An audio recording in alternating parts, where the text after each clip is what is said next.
Hello, everyone. My name is Brendan Coolsaet. I'm an assistant professor at the Lille Catholic University in France, as well as a research associate at the University of East Anglia in the UK, where I'm part of the Global Environmental Justice Research Group.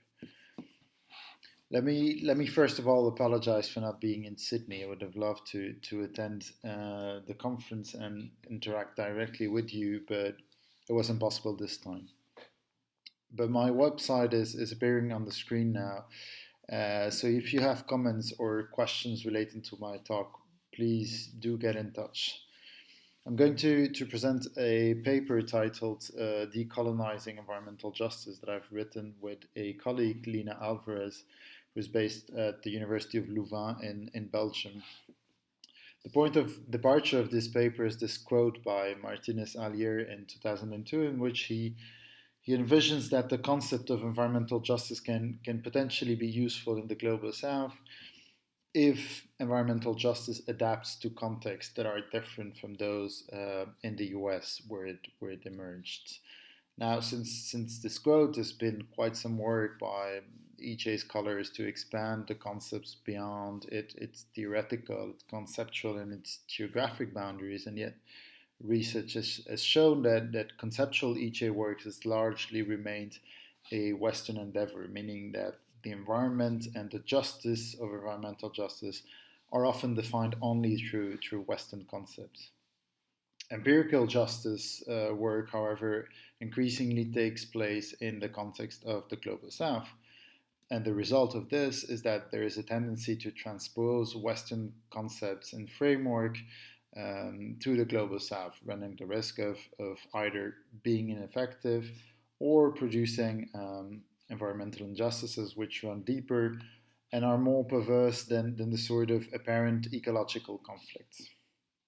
So with this in mind, it's quite remarkable that despite the historic relationship of environmental justice with racial issues, despite the academic diversification of environmental justice as a concept, and despite the increasing geographic focus on the global south, there's been surprisingly little engagement with decolonial studies. There's been a whole bunch of new terms popping up, such as subaltern environmentalism, environmentalism of the poor, post-colonial environmental justice, third world environmental justice, just sustainability, empty belly environmentalism, etc. And these overlap in part with some of the problems we identify in the paper, but none of these have engaged directly with decolonial theory. So what we try to do in this paper is applying what Nelson Maldonado Torres calls a decolonial reduction. And this reduction aims at making explicit epistemological limitation of dominant approaches, in our case, environmental justice. It's just a fancy way of saying that what we want to do is try and identify some of the colonial pitfalls an environmental scholar may encounter when addressing justice concerns. So I don't have time here to discuss the whole decolonial theory, but briefly it draws on the work of mostly Latin American scholars such as Aníbal Quijano, Enrique Dussel, and others, but it has roots all the way down to people like Frantz Fanon and William Du Bois. And the general point that these authors make is that following colonization, understood as the political and historic moment that ended with political independence of the last colonies in the second half of the 20th century, we've now entered a phase of coloniality. And this coloniality is the logic, the metaphysics, the ontology, the matrix of power that sustained colonization, but is still present today long after formal political independence, and it's still present in different forms related to power, related to knowledge, and to subjective being. So building on this body of knowledge, we're making three main points in the paper. One, in some cases, the solution of distribution is not a solution at all and can amount to actually distributing harm. Two, EJ literature drawing on recognition theory does not offer the tools to think of solutions beyond the state and downplays the importance of psychological processes. Three, EJ scholars have an ambivalent position when it comes to their epistemology. I can only cover these in a very superficial way here, but I can share the paper with those who are interested to know more, of course. So, the first colonial pitfall that we identify is related to the use of environmental equity, understood as the proper allocation of benefits and burden of environmental exploitation. This stems from the fact that EJ struggles in North and South may be based on different ontologies.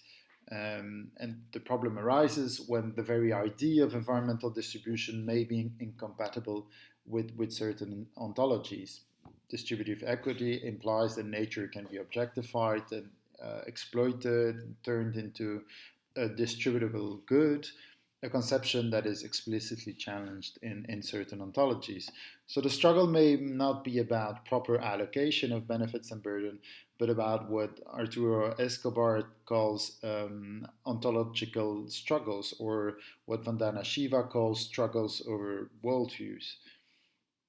Now, you can oppose to this critique that claims for distribution are rooted in the demands of EJ movements, particularly in the US.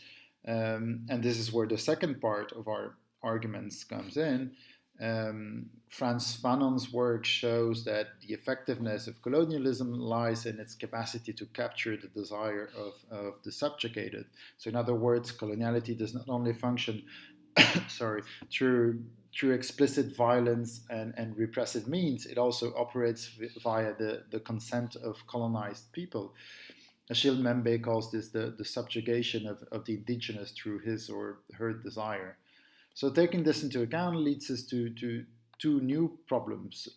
On a local scale, the call for environmental equity, even when it's distributively offset, may actually lead to deliberate exposure to environmental harms, which, as Axel Honneth has argued, can be a form of misrecognition. And some EJ scholars, such as David Schlossberg, have warned us about this.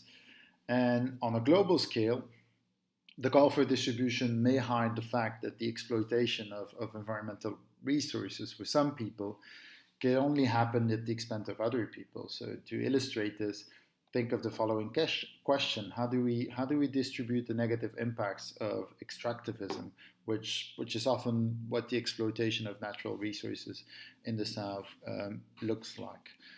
So this is for the first point, and a good illustration of this is the struggle in Standing Rock, for which distributive solutions were not possible. It wasn't about distributing smaller pipelines throughout the whole country. It was about not having pipelines at all because they would violate the rights of indigenous people and their lands.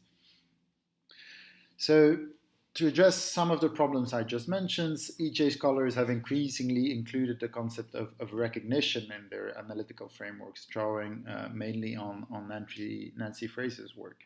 And this is great, but it also involved a number of problems from a decolonial perspective. First, it does not offer the tools to think of recognition beyond the state. So having a voice within the state apparatus is important.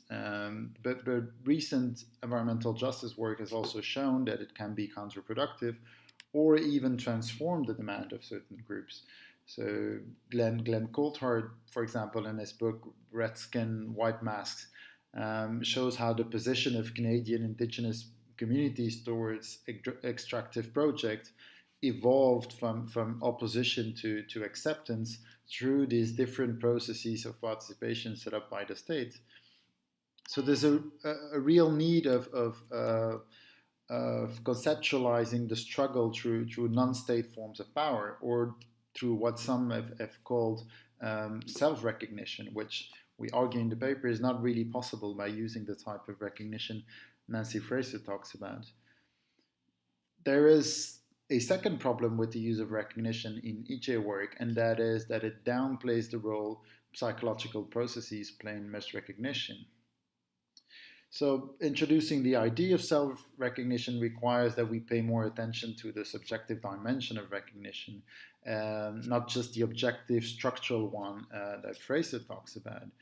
Fraser rejects this psychological dimension to avoid, she says, blaming the victim for the injustices he or she faces, and she's right. But drawing on Fanon again, one understands that psychological processes cannot be detached from these structural material conditions of misrecognition, and that the psychological structure results from a process of internalization of social conflicts. So, in other words, the distorted identities of people may be the very cause of misrecognition, and not just an effect. Then, last point, very quickly, all of these problems are related with the epistemological position of EJ scholars, which they take on deliberately or not. We have a tendency to position ourselves on what Santiago Castro Gomez calls point zero, and which he defines as the power to institute, to represent, to build a vision of the social and natural world recognized as legitimate. Of course, no one here is claiming to be neutral or impartial in observing reality, but there is in EJ literature an ambivalent position about this. Other knowledges are acknowledged, but environmental justice is seen as this original Western framework, which can then be adapted or tropicalized by others, which leads to a situation in which there is no dialogue. The recognition of non-Western knowledge is pragmatic rather than epistemical.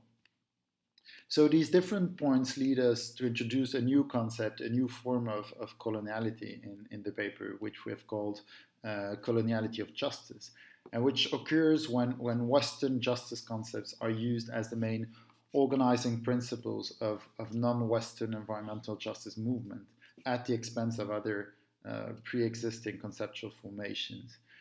There are ways around it, some of which are already present in the EJ literature, but we argue that in order to avoid this coloniality of justice, EJ scholars may want to take a closer look at some at the epistemological approaches discussed in decolonial theory, such as inter-epistemic studies, epistemical democracy, or cognitive justice, all of which try going beyond knowledge configuration recognized by academia.